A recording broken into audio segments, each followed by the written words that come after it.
साथियों, मैं वीरेंद्र त्रिपाठी अपने सभी दर्शकों का आपके इस यूट्यूब चैनल GDS राष्ट्रीय समाचार में हार्दिक स्वागत करता हूं, अभिनंदन करता हूं। साथियों, जैसा कि आप सभी को मालूम ही हो चुका होगा कि हमारी इस हड़ताल के समाप्त होते ही GDS कर्मचारियों की बहुत बड़ी हार हुई है और यदि जीत हुई है तो इस हड़ताल को समाप्त करवाने में केंद्र सरकार और DOP की बहुत बड़ी जीत हुई है। साथियों, ये हड़ताल किस बिंदु पर किस बात को दृष्टिगत रखते हुए वापस ली गई है, उस पर चर्चा मैं आपसे साझा करूं। इससे पहले कि आप इस चैनल को पहली बार देख रहे हैं या पहली बार सुन रहे हैं तो अवश्य सब्सक्राइब करें, बेल आइकन वाला बटन ज़रूर दबाएं, जिससे कि कोई भी नई जानकारी आपसे छूट ना जाए। साथ ही आप अपनी राय कमेंट बॉक्स में ज़रूर लिखें। साथियों, अब मैं आप सभी को उस अपडेट की ओर ले चल रहा हूं जहां पर हमारे देश में कार्यरत लगभग 2,50,000 ग्रामीण डाक सेवक कर्मचारियों की बहुत बड़ी पराजय हुई है। साथियों, जैसा कि आप सभी को ज्ञात होगा कि हमारे संगठन के महासचिव आदरणीय श्री SS महादवैया जी एवं नेशनल ग्रामीण डाक सेवक यूनियन के महासचिव PU मुरलीधरन द्वारा संयुक्त रूप से दिनांक 12/12/2023 से देशव्यापी अनिश्चितकालीन हड़ताल किए जाने का निर्णय लिया गया था। साथियों, वैसे तो ये हड़ताल GDS कर्मचारियों के हितों को देखते हुए की जा रही थी, किंतु बीच में ऐसा प्राविधान आया, ऐसा नियम आया कि ये हड़ताल पूरी न होकर दिनांक 15/12/2023 की शाम को वापस ले ली गई। साथियों, जैसा कि आप सभी ग्रामीण डाक सेवक कर्मचारियों को मालूम हो ही गया होगा कि हमारे अखिल भारतीय ग्रामीण डाक सेवक संगठन के महासचिव द्वारा ये हड़ताल वापस ले ली गई है। अब मैं आपको उन बिंदुओं की ओर ले चल रहा हूँ जहाँ पर हमारे संगठन के महासचिव आदरणीय श्री SS महादवैया जी ने बताया कि दिनांक 12/12/2023 को हमारे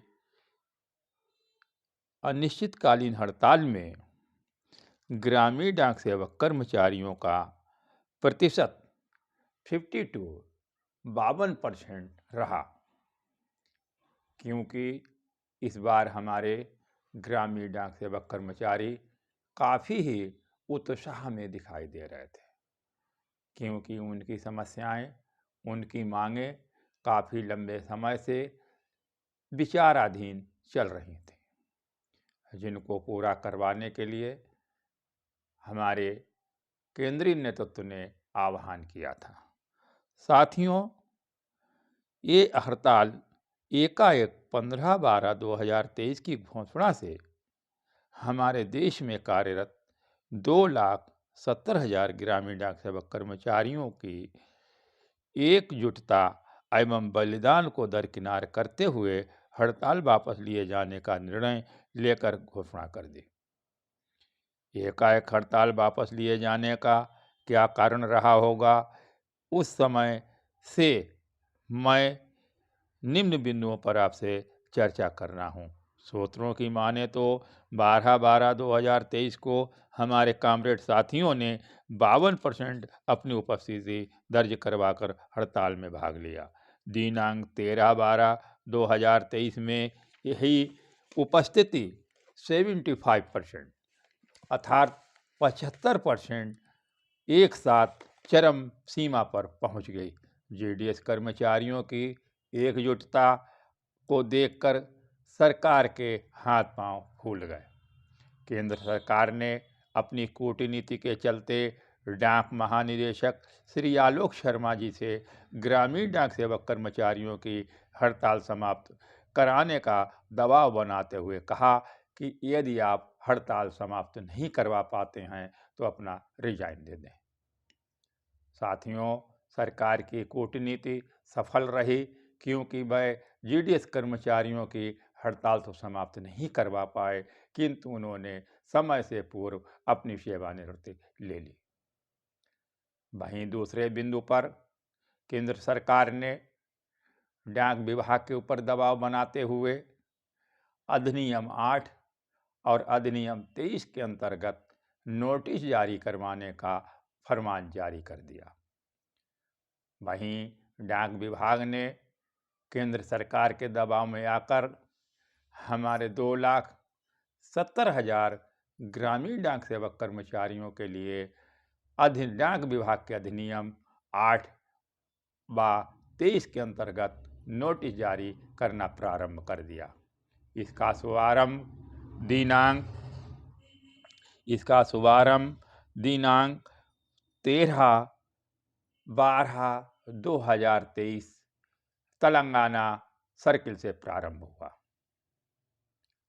धीरे धीरे इस नोटिस की आग पूरे देश में फैलती चली गई और जिसके अंतर्गत हमारे देश के तमाम ग्रामीण डाक सेवक कर्मचारी जिनकी भर्तियां भी तत्काल प्रभाव में हुई थीं, जिनकी सेवा अवधि 3 वर्ष पूरी नहीं हो पाई थी, विभाग ने उनकी सेवाएं समाप्त कर दी।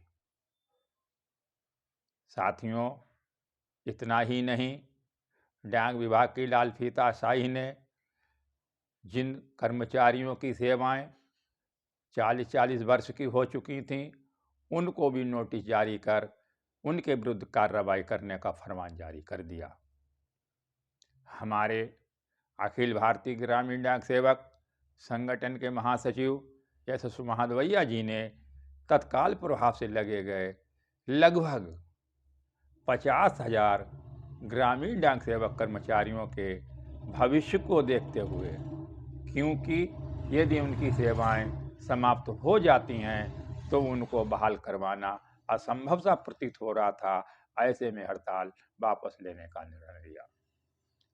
वहीं यदि सूत्रों की माने तो हमारे आदरणीय श्री एस महादवैया जी को हड़ताल का नोटिस जारी करने से पूर्व जीडीएस कॉन्ट्रैक्ट रूल 8 और 23 का अध्ययन भली भांति कर लेना चाहिए था, क्योंकि उन्होंने बार बार सोशल मीडिया के माध्यम से हम समस्त ग्रामीण डाक सेवक कर्मचारियों से आह्वान करते हुए कहा था कि नई पीढ़ी, नए लोग, नए कर्मचारी इस संगठन में अपनी भागीदारी खुलकर निभाएं।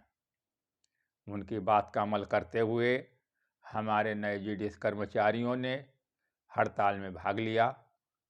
अन्यथा यदि उन्होंने इस अधिनियम का अध्ययन कर लिया होता तो वह इस बात की घोषणा करते कि जिन कर्मचारियों की सेवाएं 3 वर्ष की पूरी नहीं हुई हैं, वो अपना बाहर से समर्थन देते हुए हड़ताल में भागीदारी न लें।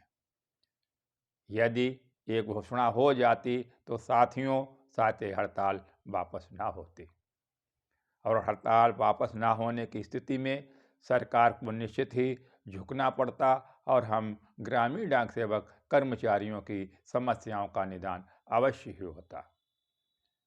गलती कहाँ पर रही, चूक कहाँ पर हुई, साथियों आप और हम सभी लोग अच्छी तरह से जानते हैं, किंतु मैं भी एक जीडीएस कर्मचारी हूँ। मेरी भी सेवाएं 44 वर्ष की हो चुकी हैं। मेरी भी सेवानिवृत्ति 3 माह के उपरांत है, किंतु मैं 44 वर्षों से निरंतर संगठन के ही चोचले देखते चले आ रहा हूं। साथियों, अब नहीं तो कभी नहीं, क्योंकि हमारे जीडीएस कर्मचारियों ने नहीं बल्कि हमारे यूनियन के नेताओं ने ये सुनहरा अवसर अपने हाथ से निकाल दिया है। इसलिए मैं विश्वास करता हूं कि अब वर्ष 2029 तक ग्रामीण डाक सेवक कर्मचारियों का भला होने वाला नहीं है। साथियों, अपनी बात को विराम दूं इससे पहले कि मैं पुनः आप सबसे अनुरोध करता हूं कि यदि आप लोग इस चैनल को पहली बार देख रहे हैं तो अवश्य सब्सक्राइब करें, घंटी वाला बटन जरूर दबाएं, जिससे कि कोई भी नई जानकारी आपसे छूट ना जाए। साथ ही आप अपनी राय कमेंट बॉक्स में जरूर लिखें।